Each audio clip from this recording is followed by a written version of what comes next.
अभिमान आणि अहंकार ज्यात पुसटशी रेषा असते. माणूस कधी नकळतपणे अभिमानाकडून अहंकाराकडे वळतोय त्याचं त्यालाही कळत नाही. अरे नारळाचं झाड जितकं उंच जातं तितकंच ते खाली वाकलेलं असतं, तितकंच ते नम्र होतं. तुमची कला, तुमचं कौशल्य याच्या जोरावर जरूर मोठे व्हा, प्रसिद्ध व्हा, पण तुमचे पाय कायम जमिनीवर असू द्या. हवेत गेलात की सगळ्या गोष्टी छोट्या वाटू लागतात. त्या उंचीवरून, त्या अंतरावरून जवळची माणसंही लांबशी वाटायला लागतात. शिव शंकर शंभो. किसी की किस्मत चमकाना हमारा काम है, औरों का नहीं.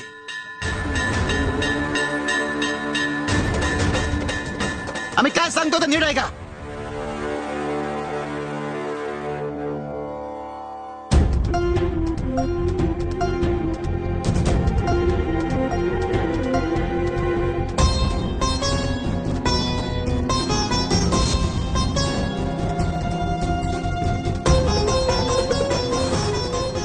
बाळा, या मातीमध्ये पाणी घाल आणि काढव, आणि तुझ्या मनाला येईल ते घडव.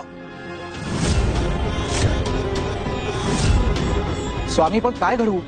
सांगितलं ना, मनाला येईल ते घडव. हात थांबता कामा नाही. चल.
कपिले, या पादुका कोणी बनवल्या?